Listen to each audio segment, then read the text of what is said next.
So first we are going to discuss that topic which is not in our syllabus but relevant in increasing decreasing. I'll give a brief introduction and one question of each kind, and then we will be coming on maximum, increasing, decreasing, and then after that maximum and model. So as it is needed, we should know what these concepts are. Only concept I'm going to introduce, one question I'll do, and then we'll finish up. And then we will be coming on our actual topic, that is increasing. First one, write down derivative as rate measure.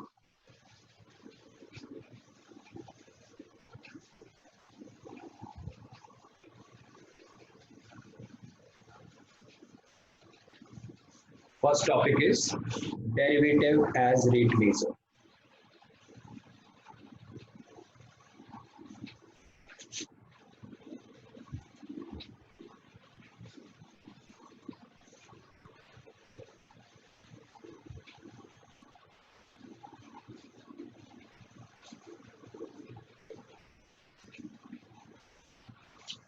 So derivative at rate measure, when I take, first thing we should know what is the derivative at rate measure. That concept, what it is, just check it. It will take one function y is equal to f of x. And on this curve, if I take 2 points, one is x1, another is y1. Sorry, x2. Here the value will come out to be y1, and here it will come out to be y2.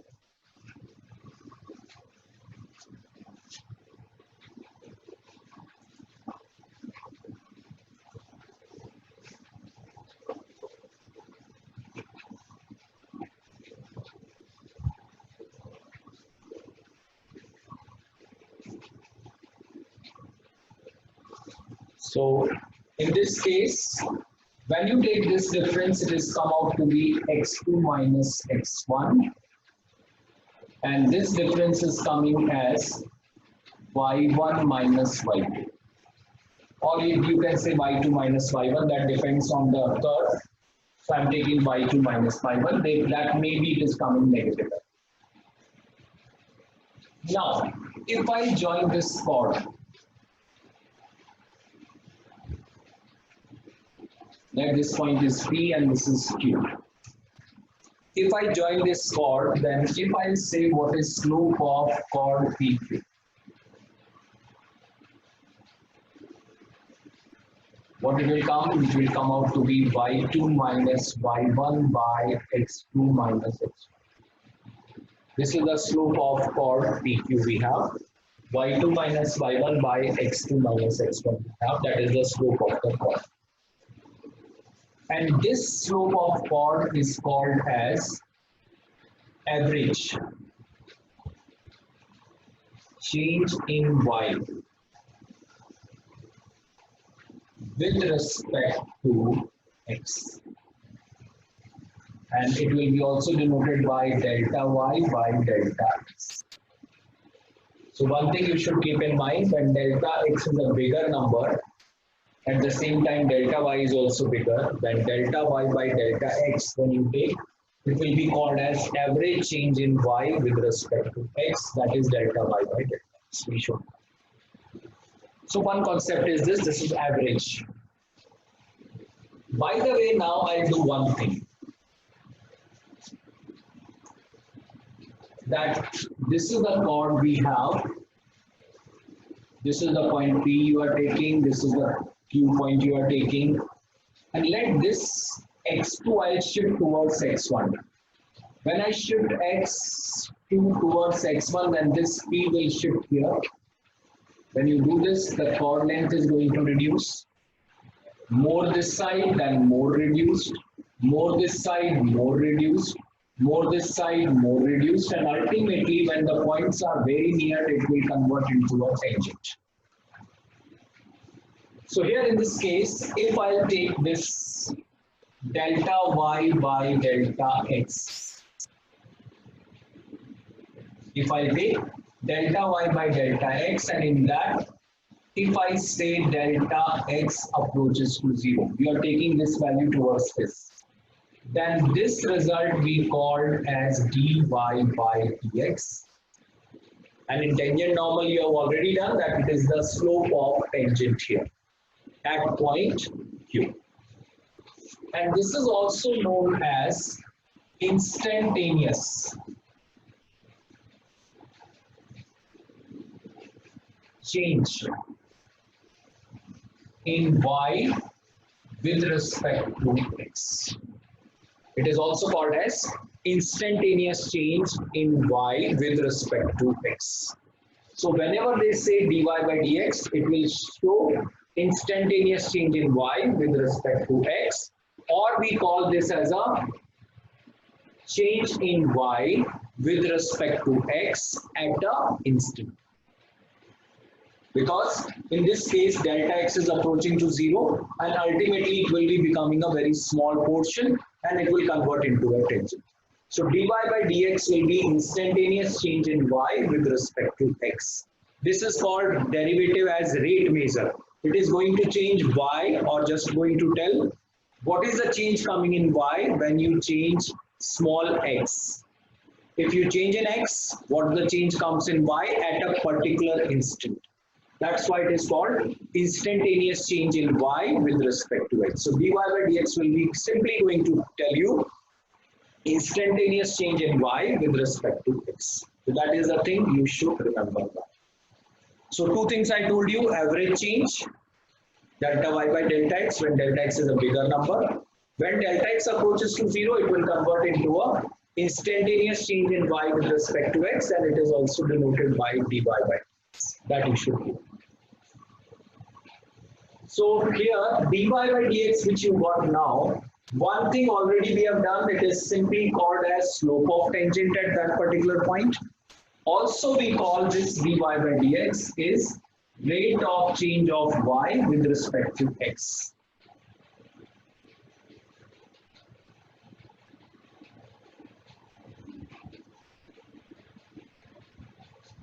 It is called rate of change of y with respect to x. So this is your dy by dx. And this is the formula we can use to measure the change in one variable with respect to other, if you have a relation between that one variable and second variable with the help of derivative. And this will be an instantaneous change, not an average change. That you should keep in mind. Simple question I am taking here. If a balloon is there, has the variable radius. Variable radius means the r is going to vary. Okay, this is a variable radius. So one balloon is there whose radius is a variable one. And if the radius is going to vary, definitely the volume is also going to vary. So they are asking, find the rate at which the volume of this balloon, at what rate the volume of the balloon increases with respect to its radius. With respect to its radius at instant r is 7. So that means they are asking the instantaneous change in volume with respect to radius when r is coming 7. dy by dx, y will be replaced by v and x will be replaced by r. So we will have dv by dr to be calculated.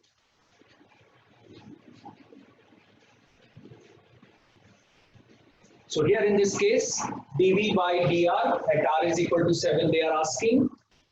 So first thing what we should do here in this case, volume formula of a balloon is 4 by 3 pi r cube. When you go for it, what it will come? dv by dr comes out to be 4 by 3 pi. R will be, now it is 3r square. Derivative with respect to r you are taking. And then this 3 get cancelled out, and now they are asking dv by dr when r is coming 7. So here we will put r as 7. So 4 into pi into 49. And that will come out to be 196 pi. dV volume is centimeter cube per centimeter. So we have dV by dr is 196 pi centimeter cube per second that it should. So one variable can change with respect to second and you can calculate it. One more question right now, please. Edge of a variable cube. One cube is given whose edge is variable.